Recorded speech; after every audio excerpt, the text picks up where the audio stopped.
무라카미 하루키 작가는 정말 노벨상의 영원한 단골 후보죠. 그런데 막상 뚜껑을 열어보니까 이 노벨상 위원회는 한강 작가의 손을 들어주었단 말이죠. 도대체 그 이유가 무엇일까요? 안녕하세요. 성신여대 겸임 교수이자 비즈니스, 테크, 인문 쪽으로 글을 쓰고 있는 작가 이시안입니다.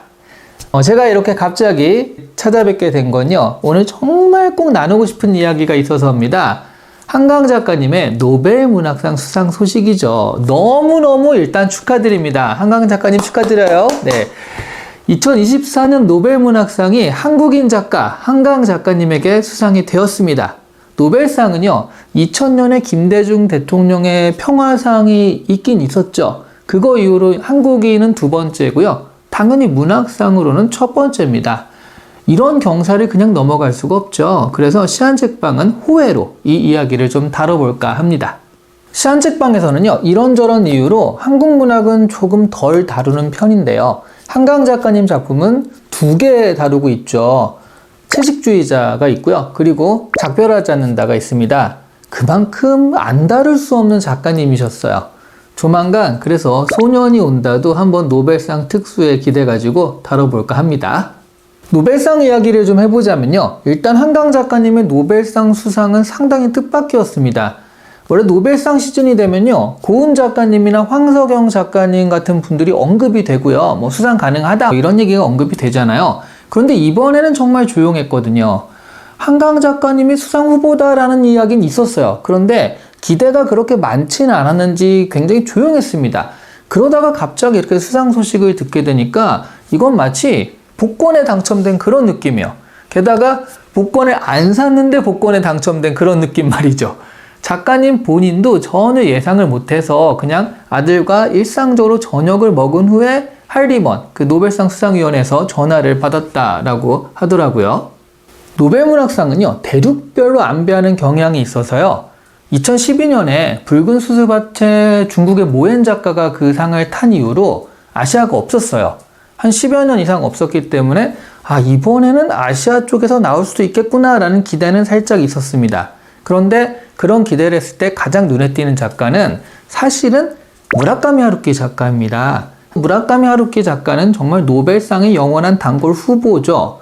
그런데 막상 뚜껑을 열어보니까 이 노벨상 위원회는 무라카미 하루키 작가가 아니라 한강 작가의 손을 들어주었단 말이죠.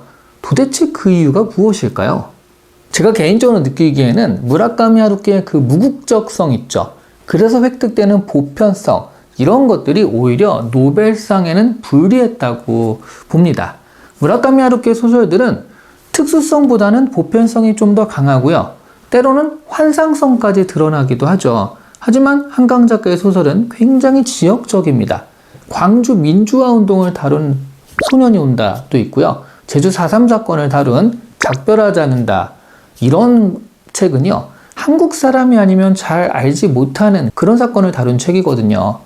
특히 4.3 사건은요, 한국인들 중에서도 아직도 모르시는 분들이 많으실 겁니다.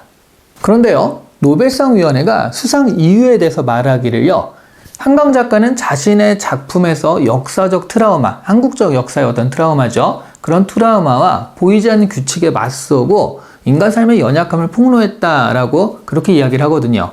그러니까 지역적인 특수성을 가지고 거기서 보편적인 이야기를 하는 것에 노벨상위원회는 관심이 있다라는 얘기예요. 보편적 소재에서 보편적 이야기가 아니라 지역적 그리고 특수한 그런 소재에서 보편적 이야기가 나온다는 거죠. 한강 작가의 작품에는요, 강압적인 폭력에 맞서서 인간성 그리고 개인의 정체성을 찾아가는 그런 이야기들이 많습니다. 그 강압적 폭력이 국가적 권위나 체제의 일방적 폭력일 수도 있고요. 아니면 채식주의자처럼 사회적 관습과 역할의 강요에 대한 그런 폭력일 수도 있어요. 그런 주제를 한국적인 상황에 맞게 풀어내면서 오히려 인간이라면 누구나 가지는 보편성을 보여주는 것, 이런 것이 한강 작가의 작품이라고 할 수 있습니다. 그런 면이 무라카미 하루키보다 먼저 노벨상을 탈 수 있게 된 그런 이유가 아니었나 싶어요. 그리고 타이밍도 중요했던 것 같습니다. 한국에서 노벨문학상 하면 단골 후보로 거론되는 작가들이 황석영 작가와 고은 시인인데요.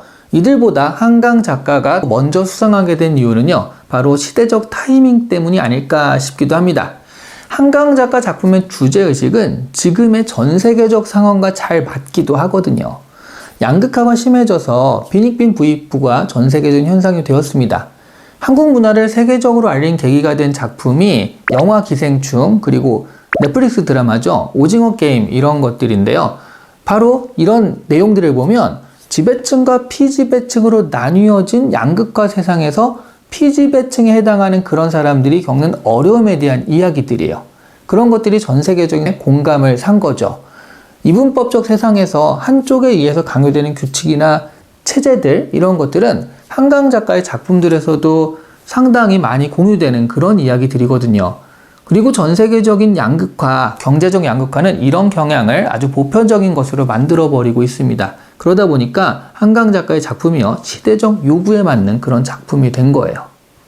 그나저나 재밌는 건요, 노벨상은요, 업적들이 계속 쌓여야 하고, 그리고 살아있는 사람한테만 준다라는 그런 규칙 때문에 장수상이라고도 불립니다. 오래 살아야 탈 수 있는 상이라는 거죠. 그래서 노벨 문학상 수상자 중에 가장 최연소가요, 정글북을 쓴 영국 작가죠. 키플링 작가가 41세로 그 상을 탔다고 그래요. 41세가 최연소래요.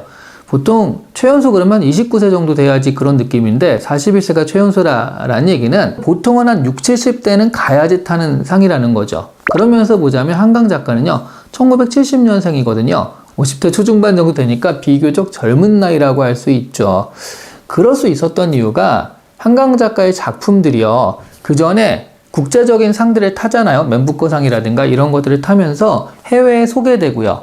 번역된 작품들이 계속 나오게 되면서 업적이 일찌감치부터 쌓이기 시작해서 가능했다라는 겁니다. 이번 노벨문학상을 한국에서 탄 것을 계기로요, 한국 문학이 세계에 조금 더 많이 알려져서요, 보다 많은 한국 문학 작품들이 번역이 되고 또 출판이 되고 그러면 그런 것들이 나중에 쌓여서요, 두 번째 노벨 문학상에는 조금 더 빠르게 다가갈 수 있는 그런 계기가 되지 않을까 하는 기대가 있어요. 그만큼 이번 노벨 문학상은요, 굉장히 큰일입니다. 거의 월드컵 우승에 비견되는 일이 아닐까 싶네요. 영화나 드라마나 노래 같은 한국 문화가 세계적으로 인류의 반열에 들어섰습니다. 그렇게 막 빛나고 있고요. 그런데 이제 한국 문학도 그 대열에 합류하게 된 것 같아요. 이렇게 한국의 문화가 잘 나가고 있는데 그에 반해서 경제라든가 정치라든가 외교, 국제 문제 이런 것들은 오히려 역주행을 하는 느낌이 좀 있죠. 노벨문학상의 기운을 이 기회에 좀 받아서요, 이제 한국의 문학뿐 아니라 다른 분야들도 빠르게 초인류로 다가갔으면 하는 생각이 드네요. 노벨 문학상 소식에 너무 기뻐서 이렇게 호외 영상으로 만들어 보았습니다. 이것을 기회로 시안책방 처음 보신 분들도 있을 테니까 구독 부탁드리고요. 이미 구독하고 계신 분은 당연히 좋아요, 댓글 부탁드립니다. 다음에 또 좋은 소식 있으면 이렇게 호외로 또 만나 뵐게요. 감사합니다.